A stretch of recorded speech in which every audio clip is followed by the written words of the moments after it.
எனக்கு அன்பான சகோதர சகோதரிகள், நண்பர்கள் யாவருக்கும் ஆண்டவராய் இயேசு கிறிஸ்துவின் நாமத்தில் வாழ்த்துக்களையும் வணக்கங்களையும் தாழ்மையோடு ஏறெடுக்கிறேன். நிச்சயமாகவே நீங்கள் தகுதியானவர்கள், எனக்கு அன்பானவர்கள். எப்போதும் நீங்கள் என்னை சிநேகிக்கின்ற பரிசுத்தவான்களாக இருக்கிறக்காய், விசுத்தராக இருக்கிறதுக்காய் நன்றியோடு என் ஆசீர்வாதங்களை எங்களோடு பறையுந்துண்டு. இந்த நாளிலே நாம் ஒரு வசனத்தை மட்டுமே தலையாய் கொண்டு சில விஷயங்களை நாம் கேட்க இருக்கிறோம்.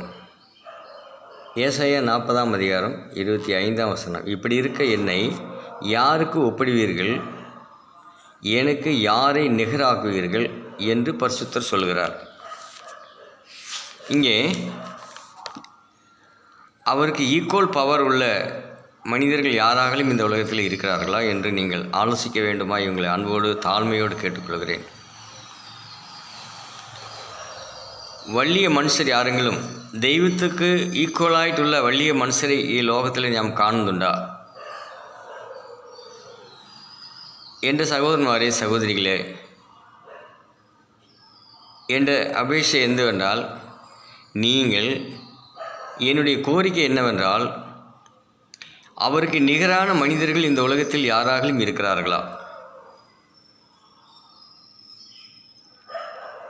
மோசே முதல் இயேசு கிறிஸ்து வரை இந்த உலகத்திலே நாம் சந்திக்கின்ற மனிதர்களை பற்றி நாம் அறிந்திருக்கிறோம். அவருக்கு நிகரானவர்கள் யாருமே இல்லை. இயேசுவே இந்த உலகத்தில் இருக்கும்போது தன்னை மிகவும் தாழ்த்தியே அங்கே பேசுகிறார். தாழ்மையோடு ஒரு காரியத்தை அங்கே சொல்கிறார். என்னை நல்லவன் என்று நீ எப்படி சொல்கிறாய்? பிதா ஒருவர் தவிர நல்லவன் ஒருவனும் இல்லை என்கிறார். காரணம், அவர் இந்த உலகத்திலே மனிதனாக வடிவெடுத்து வந்தார். ஆகினாலே மனிதனாகவே அவர் பேசுகின்றார். அங்கே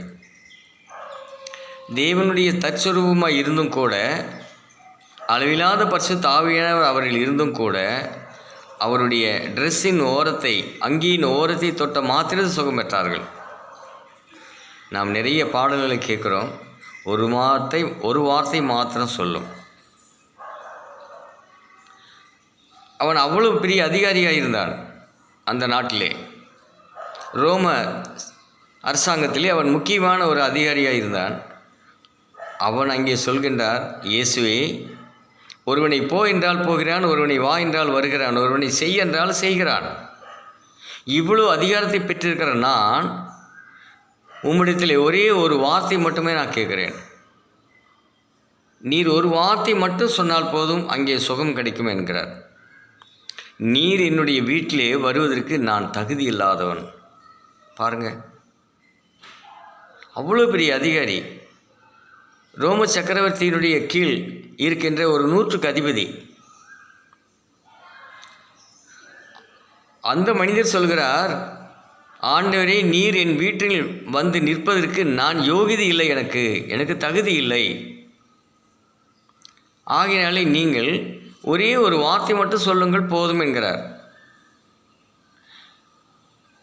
தேவன் இங்கே பேசுகிறார். என்ன சொல்கிறார் என்றால், இப்படி இருக்க என்னை யாருக்கு ஒப்பிடுவீர்கள், யாருக்கு நிகராக்குவீர்கள்? தேவனுக்கு நிகரான ஒரு மனிதர் இந்த உலகத்தில் இருக்கிறார்களா? தயவுசெய்து you please you say the word. Isaiah 40:25. Equal man, தேவனுக்கு ஈக்குவலான மனிதன் இருக்கிறார்களா இந்த உலகத்திலே?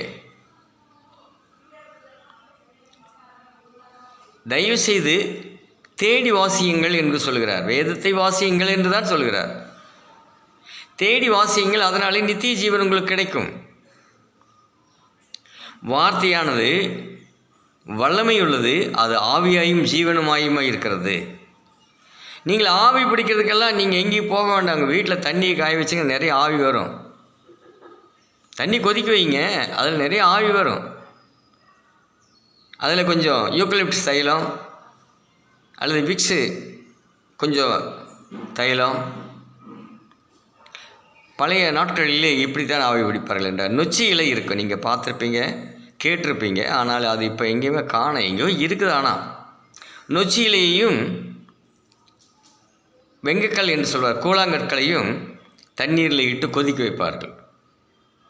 அது நிறைய ஆவி வரும். அப்போ ஒரு பெரிய பெட்ஷீட் எடுத்து போற்றி ஆவி பிடித்த உடனே அவனுக்கு எல்லாமே நீங்கிடும். இன்றைக்கு மனிதர்கள் ஆவி பிடிக்கிறதுக்காக எங்கெங்கேயோ அலைஞ்சிட்ருக்கிறாங்க, ஆனால் எதுவுமே இல்லை. உங்களுக்குள்ளே இருக்கிறார், நீங்கள் ஏன் தேடுறீங்கன்னு எனக்கே தெரியல. ஆவியானவர் உங்களுக்குள் இருக்கிறார், பரிபூர்ணமாக இருக்கின்றார், அவர் உங்களுக்குள்ளே வாசம் பண்ணுகின்றார். இயேசு கிறிஸ்து செல்லும்போது ஒரு வார்த்தை சொல்கிறார், நான் போய் உங்களை தேற்றுகின்ற ஒரு நபரை அனுப்புகிறேன். பிதா, வார்த்தை, பரிசுத்த ஆவி மூவரும் ஒன்றுதான். 3 தெய்வங்கள் அல்ல, 3 பவர் உள்ளது அல்ல. ஒருவருக்கு அதிகமான பவரும் ஒருத்தருக்கு கம்மியான பவரும், அது கீழே இன்னொருத்தருக்கு கம்மியான பவர் அல்ல. 3 பேர்த்துக்கு ஈக்குவல் பவர். ஏனென்றால் தேவனுடைய தற்சுரவம் குமாரன், தேவனுடைய ஆவியானவரே பரிசுத்த ஆவியானவர், ஒன்றே மெய் தேவன். தேவத்துவம் என்றால் தேவன் நமக்குள்ளே இருக்கிறார், தேவன் நமக்குள்ளே வாசம் பண்ணுகின்றார். நன்றாக யோசித்து பாருங்கள். மண் துகளாய் போகின்ற இந்த மனிதர்கள் தேவனை காட்டிலும் பெரியவர்களா என்பதை சிந்தித்து பாருங்கள். கொஞ்ச நாள் நாம் இந்த உலகத்தில் நடந்து கொண்டிருக்கிறோம். மண் நம்மை சுமக்கிறது.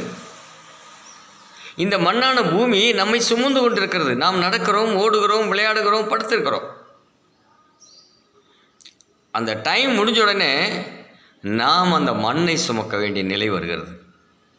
அப்படி என்றால் நாம் மண்ணாலே உண்டாக்கப்பட்டவர்கள் என்பது அங்கே ப்ரூஃப் ஆகிறது.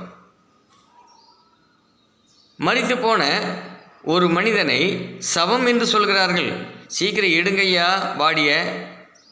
என்னாச்சு? பெயர்கள் எல்லாம் எங்கே போனது? அவன் மரித்த பிறகு அவனுடைய நினைவுகள் அழிந்து போகிறது என்று சொல்கிறது வேதம். ஆகையால் இன்றைக்கு மனிதர்கள் என்ன செய்கிறார்கள் என்றால் ஒரு வேலையை செய்து கொண்டிருக்கிறார்கள். கண்கூடாக நீங்கள் பார்த்து கொண்டு இருக்கிறீர்கள், தொலைக்காட்சி பெட்டியிலே பார்க்கின்றீர்கள், கேட்கின்றீர்கள், லட்சக்கணக்கான மக்கள் அங்கே கூடுகின்றார்கள். இவைகள் எல்லாமே பெருமை என்று நினைக்கின்றீர்கள்.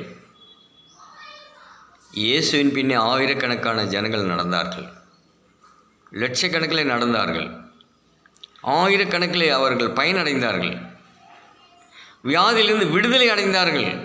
மறுபடியும் அந்த வியாதி அவர்களுக்குள்ளே இல்லை, வரவில்லை, பூரண சுகம் பெற்றுக்கொண்டார்கள். ஆனால் இறுதியில் நடந்தது என்ன? அவரை சிலுவையில் அறிவு வரை அவர்கள் சவுண்டிட்டே இருந்தாங்க.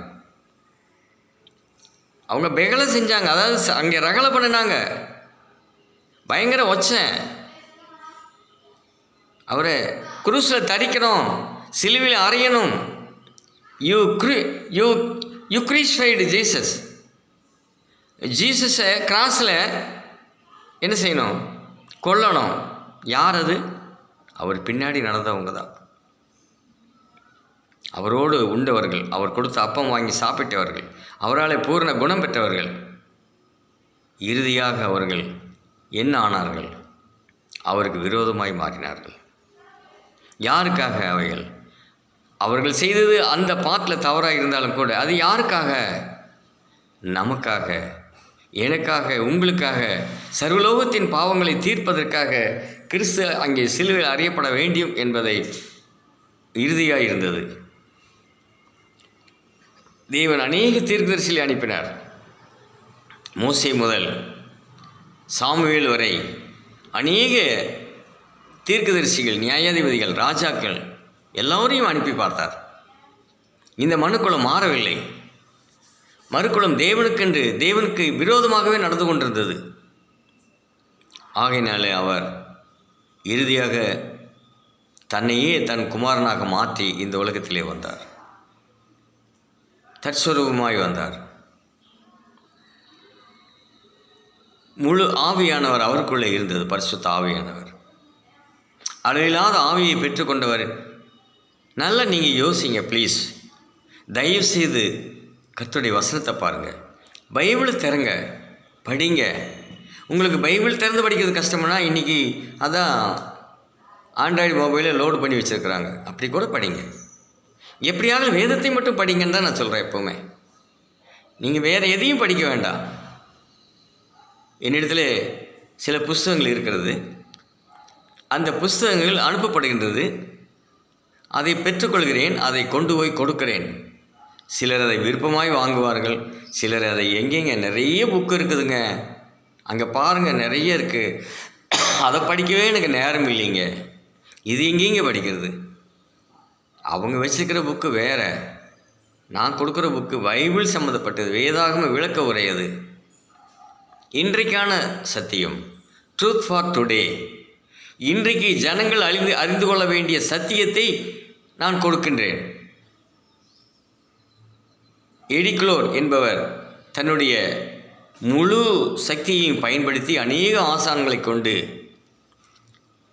ஹீப்ரு, கிரீக்கு, லத்தீன், அராமிக் போன்ற மொழிகளில் தேர்ச்சியான ஆசான்களை கொண்டு மூல பைபிளை கொண்டு கிங் ஜேம்ஸ் வெர்ஷன் 6ஆம் நூற்றாண்டிலே கிங் ஜேம்ஸ் என்பவர் அதாவது இங்கிலாந்து தேசத்தினுடைய மன்னனாக இருந்தார். அந்த காலத்திலே அவர் என்ன செய்தார்? ஆங்கில பைபிளை வெளியிட வேண்டும் என்பதற்காக எல்லாவற்றையும் ஒருங்கிணைத்து வெளியிட அதற்கான வேலைகளை செய்தார்.